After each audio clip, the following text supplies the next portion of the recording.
दोस्तों, इस किताब को पढ़कर ज़िंदगी के हर क्षेत्र में मास्टरी हासिल कर सकते हैं, दूसरों से हमेशा 2 कदम आगे रह सकते हैं।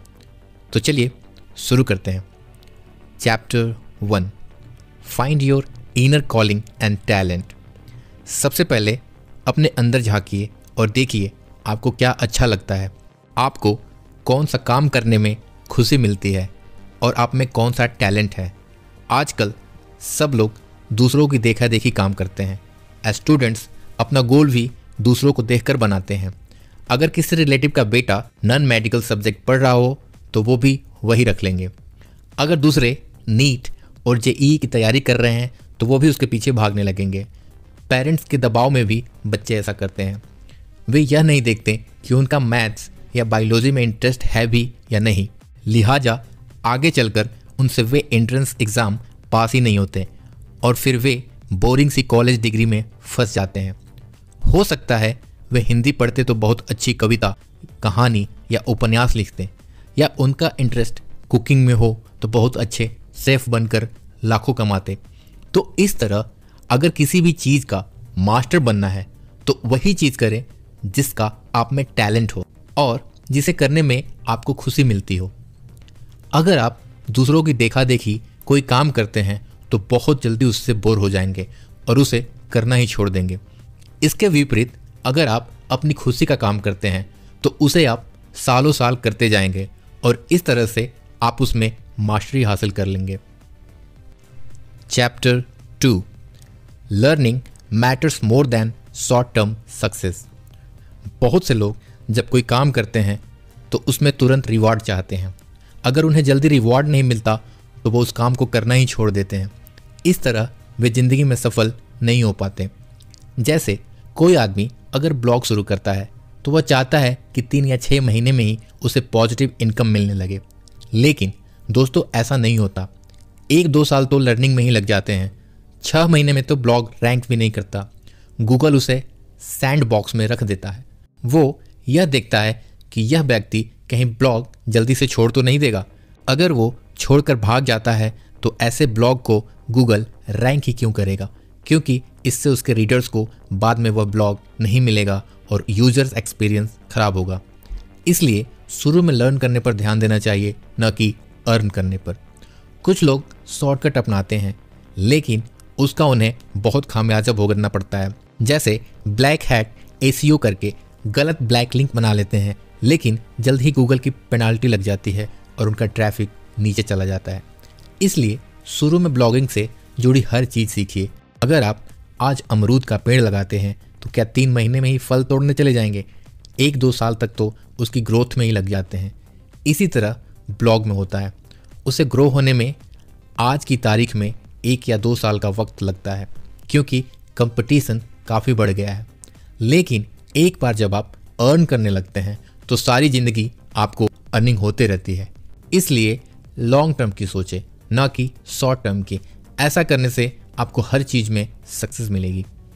Chapter 3, find a mentor. Success पाने के लिए लाइफ में एक मेंटर होना ही चाहिए। बहुत से स्पोर्ट्स पर्सन हमेशा कोच रखते हैं।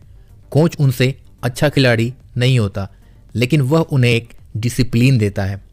उन्हें रोज़ एक निश्चित समय में ग्राउंड में बुलाता है, वह निश्चित टाइम के लिए उनसे प्रैक्टिस करवाता है।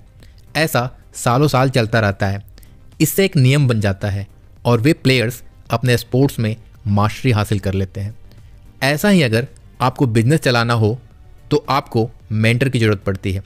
बहुत बार आपके टीचर्स भी आपके मेंटर्स बन जाते हैं। मेंटर का महत्व समझाने के लिए लेखक ने अलेक्जेंडर द ग्रेट का एग्जाम्पल दिया है। अलेक्जेंडर के मेंटर का नाम अरिस्टॉल था, जो एक महान दार्शनिक थे। उन्होंने अलेक्जेंडर को ऐसी ऐसी चीज़ें सिखाई जिनसे अलेक्जेंडर के अंदर छुपा हुआ टैलेंट बाहर आ सका। उसे जियोग्राफी का ज्ञान दिया, युद्ध कला सिखाई, अच्छे शासक की फिलॉसफी बताई और इस तरह अलेक्जेंडर ने बहुत कम उम्र में ही आधी दुनिया जीत ली थी। इसलिए आप भी लाइफ में कोई अच्छा मेंटर ढूंढने की कोशिश कीजिए।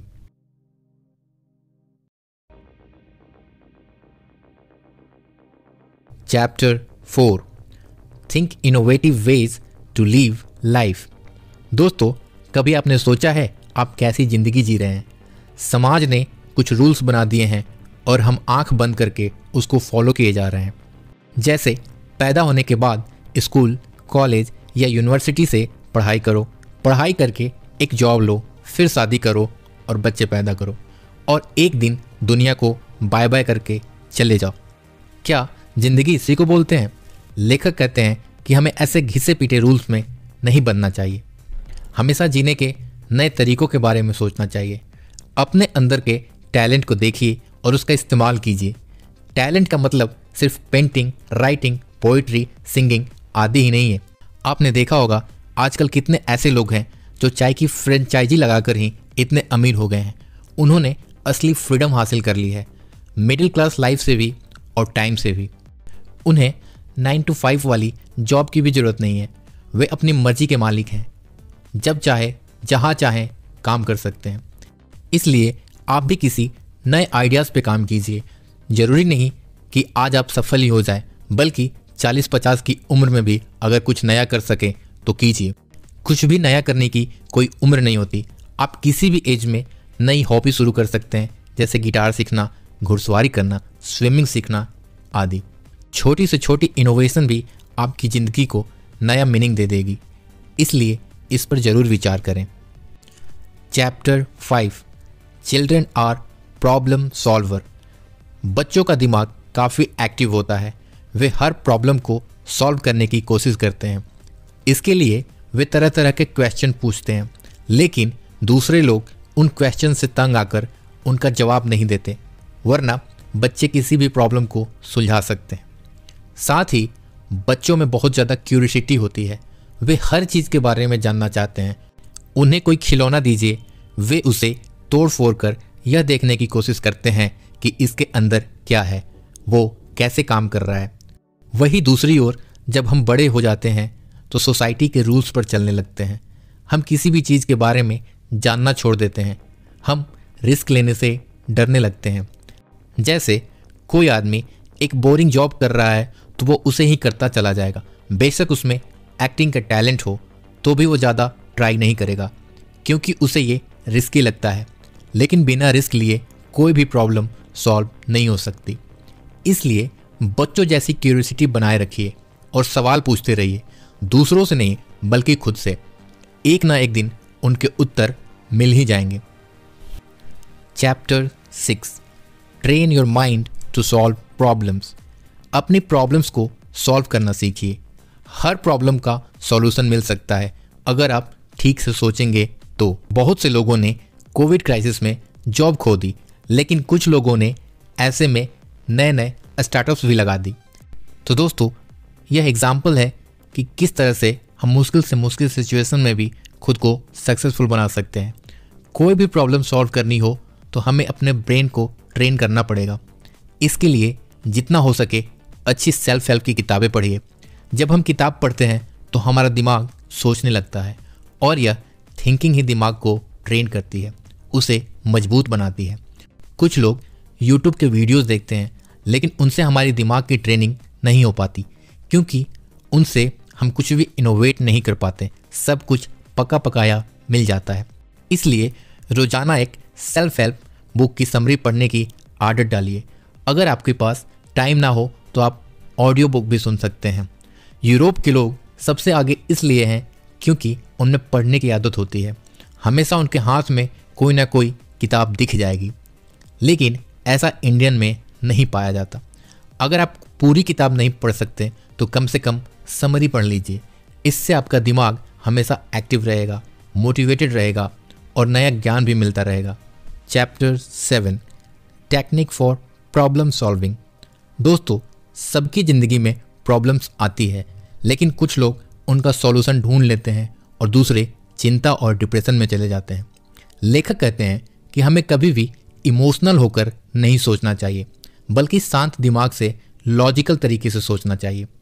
ज़्यादातर प्रॉब्लम्स हमें 3 एरियाज से आती है। फर्स्ट, वर्क प्लेस प्रॉब्लम, जैसे आपके कलीग से आपका न बनना। सेकंड, रिलेशनशिप प्रॉब्लम्स, जैसे रिलेटिव्स के साथ कुछ लड़ाई होना या पार्टनर से न बनना। थर्ड, पर्सनल प्रॉब्लम्स, जैसे कोई बीमारी या आर्थिक प्रॉब्लम्स।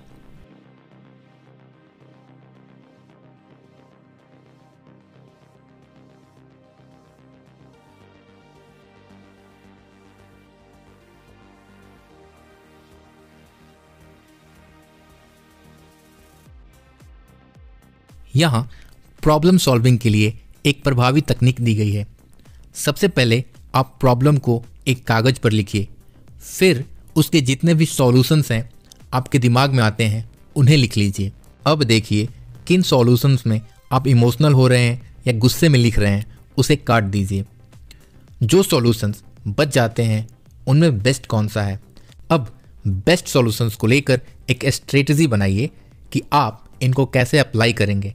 जैसे एग्जाम्पल्स के लिए मान लेते हैं आपका किसी कलीग से लड़ाई हो गया है, तो इसका सॉल्यूशन क्या हो सकता है। आपका लगातार उसके बारे में सोचते रहना कोई सॉल्यूशन नहीं है, इससे आपका ब्लड प्रेशर ही बढ़ेगा, न ही बदला लेना कोई सॉल्यूशन है।